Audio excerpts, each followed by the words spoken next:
Okay friends, మనం ఇప్పుడు glucocorticoids గురించి మాట్లాడుకుందాం. Glucocorticoids in decreasing inflammation and NFKB pathway and acetaminophen. Okay, this 3 topics గురించి ఇక్కడ మనం మాట్లాడుకుందాం. ఓకే, ఫస్ట్ నార్మల్గా మనకి ఇన్ఫ్లమేషన్ అనేది అయితే ప్లాస్మా మెంబ్రెయిన్లో ఉన్న ఫాస్ఫోలిపిడ్స్ ఏదైతే ఉంటాయో ఫాస్ఫోలిపిడ్స్ మీద మనకి ఫాస్ఫోలైపేస్ A2 అనేది యాక్ట్ అయ్యి మనకి అరాకిడోనిక్ యాసిడ్ ఫామ్ అవుతుంది. Arachidonic acid which is 20 carbon compound. అయితే ఈ అరాకిడోనిక్ యాసిడ్ అనేది సైక్లోఆక్సినస్ పాత్వేకి వెళ్ళొచ్చు, లైపాక్సినస్ పాత్వేకి వెళ్ళొచ్చు. ఇక్కడ నుంచి మనకి ల్యూకోట్రైన్స్ ప్రొడ్యూస్ అవుతుంది, such as B4, C4, D4 and D4. ఇవన్నీ బ్రాంకియల్ మజిల్స్ మీద యాక్ట్ చేస్తుంది, increase bronchial tone. Okay, B4 అనేది ఏం చేస్తుంది? It increases the vascular tone. B4 అనేది it causes the కీమోటాక్సిస్, neutrophil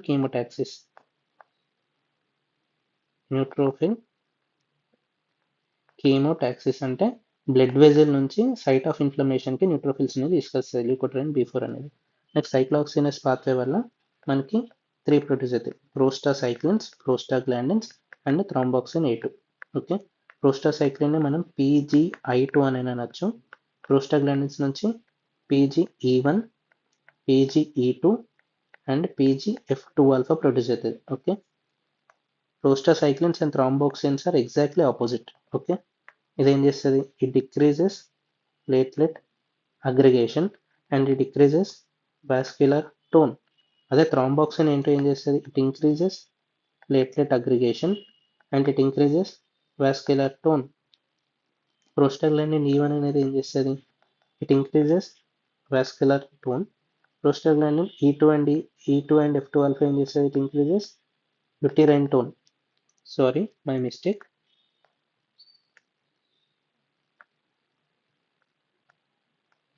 prostaglandin E1 ఏం చేస్తుంది అంటే it decreases vascular tone.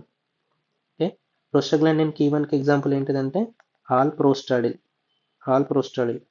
E2 కి ఎగ్జాంపుల్ ఏంటిదంటే డైనోప్రోస్టోన్. F2 ఆల్ఫాకి ఎగ్జాంపుల్ ఏంటిదంటే కార్బోప్రోస్ట్. అయితే సో మనకేమైంది? ఫాస్ఫోలిపిడ్స్ నుంచి అరాకిడోనిక్ యాసిడ్ నుంచి అది ప్రోస్టాసైక్లిన్ కానీ ప్రోస్టాగ్లాండిన్ కానీ థ్రాంబాక్సిన్ A2 ప్రొడ్యూస్ అవ్వాలి, లేదంటే ల్యూకోట్రైన్ అనేది ప్రొడ్యూస్ అవ్వాలి త్రూ లైపాక్సినస్ పాత్వే, త్రూ సైక్లోఆక్సినస్ పాత్వే. మనకి ఇక్కడ ఫాస్ఫోలైపేజ్ A2 అనేది ప్రొడ్యూస్ అవుతుంది. ఇక్కడ సైక్లోఆక్సినస్ 1 కావచ్చు, 2 కావచ్చు. అయితే మనకి గ్లూకోకార్టికాయిడ్స్ యాక్షన్ అయింది. గ్లూకోకార్టికాయిడ్స్ ఏం చేస్తాయంటే దిస్ ఫాస్ఫోలైపేజ్ A2ని ఇన్హిబిట్ చేస్తుంది అండ్ సైక్లోఆక్సినస్ 2ని కూడా ఇన్హిబిట్ చేస్తుంది. హౌ? నార్మల్గా మనకి ఇప్పుడు NF-kB పాత్వే తెలియాలి. NF-kB pathway, what is mean by NF-kB pathway? NF-kB అంటే first what is the full form of NF తెలియాలి. Nuclear factor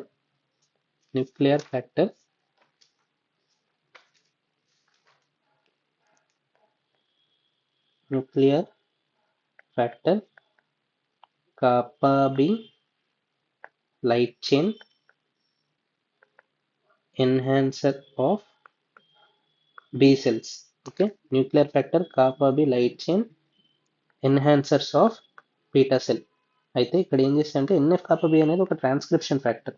okay, transcription factor దేనికి ట్రాన్స్క్రిప్షన్ చేస్తుందని తర్వాత చేసుకుందాం. నార్మల్గా it is present in cytoplasm. అయితే ఏమవుతుంది?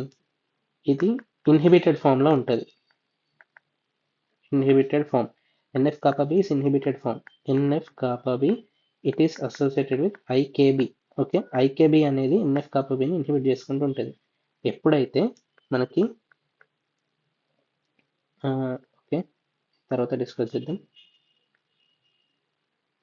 NF-kappa B అనేది IKB తోటి ఇన్హిబిటెడ్ ఫామ్లో ఉంటుంది. అయితే మనకి ఎప్పుడైతే లైపోపాలిసాకరైడ్ ఆఫ్ సమ్ బ్యాక్టీరియా అది వచ్చి మనకి టోల్ లైక్ రిసెప్టార్స్ మీద పడుతుంది, అప్పుడు ఏమవుతుంది? ఒక సిగ్నల్ వస్తుంది. ఓకే, దిస్ సిగ్నల్ కాజెస్ ఐకేబి ఏదైతే ఉంటుందో దీన్ని ఫాస్ఫోరైలేట్ చేస్తుంది. ఓకే, ఫాస్ఫోరైలేట్ చేస్తుంది, దీన్ని యుబిక్విటినేట్ చేస్తుంది. యుబిక్విటినేట్ కాబట్టి యుబిక్విటినేట్ ట్యాగ్డ్ ఐకేబి అవుతుంది. దాని తర్వాత degradation of IKB in proteasome. Okay, ఈ ప్రాసెస్ చాలా ఇంపార్టెంట్. ఎప్పుడైతే lipopolysaccharide of some bacteria stimulates the toll-like receptor on the cells, which causes signal production, and it causes phosphorylation, ubiquitination, and degradation of the IKB, leading to degradation in the proteasome.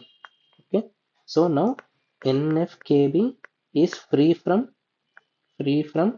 IKB. Therefore, NFKB translocates from cytoplasm of B cell to nucleus. Okay, nucleus కి వెళ్ళిపోతుంది. Nucleus నుంచి మనకి transcription అనేది start అవుతుంది.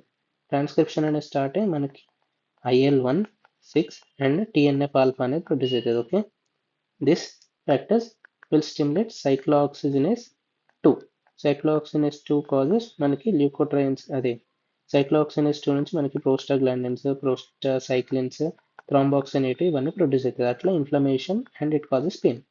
అయితే glucocorticoids ఏం చేస్తాయంటే it stimulates ఐకేబీని స్టిమ్యులేట్ చేయడం వల్ల it inhibits NF-kappa-B, thereby inhibits cyclooxygenase 2.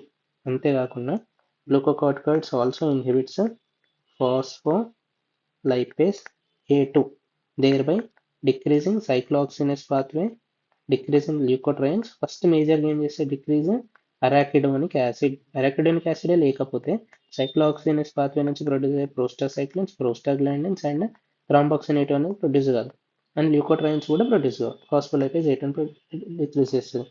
ఇంకోటి ఏంటిదంటే it causes decrease in function of T cell and B cell. T cell and B cell ఫంక్షన్ని తక్కువ చేస్తుంది. అంతేకాకుండా T cell ఎపోప్టోసిస్ని స్టిమ్యులేట్ చేస్తాయి. It induces T cell apoptosis, it decreases function of the T cell and B cell, it inhibits the phospholipase A2 and it stimulates IKB, thereby inhibiting NF-kappa-B pathway, thereby inhibiting cyclooxygenase 2.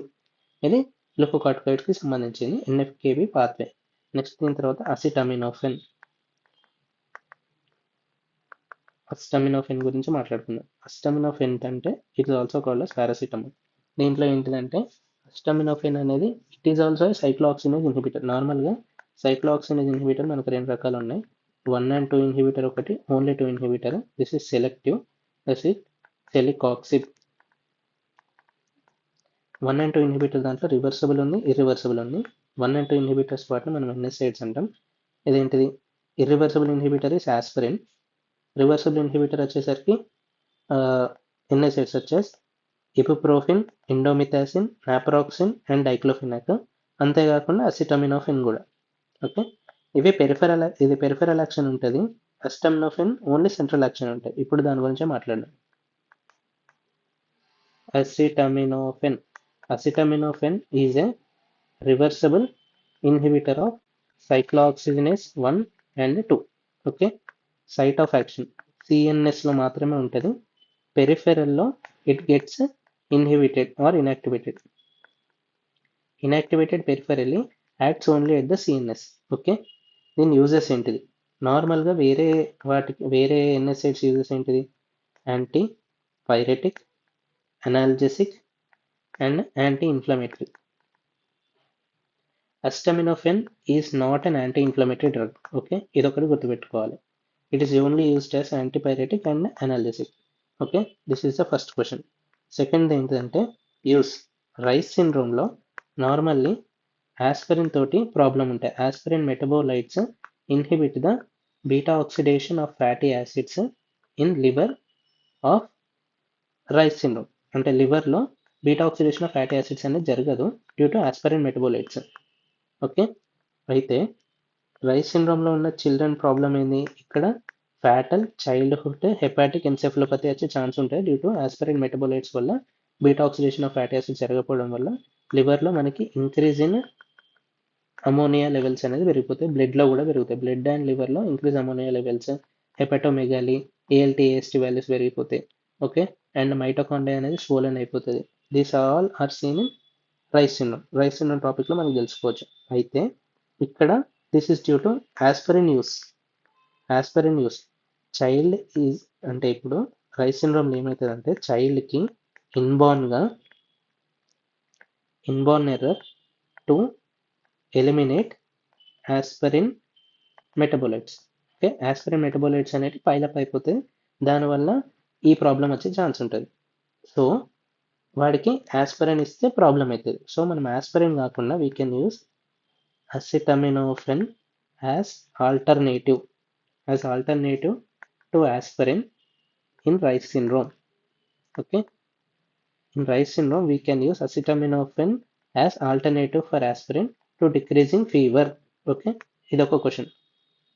Next, third, normally acetaminophen metabolism. Okay, major two pathways ఉంటాయి, major pathway and minor pathway. Okay, major pathway ఏంది, acetaminophen ఏదైతే ఉంటుందో by conjugation. Okay, by conjugation it can turn into glucuronide or by conjugation it can turn into sulphate moieties. Okay, both this glucuronide and sulfate moieties are non-toxic. లేదు, these two are major pathways. Otherwise, this acetaminophen can enter liver in the presence of cytochrome P450 enzymes. Specifically మనం మాట్లాడుకుంటే cytochrome P2E1. Cytochrome P2E1 వల్ల acetaminophen is converted into NAPQI.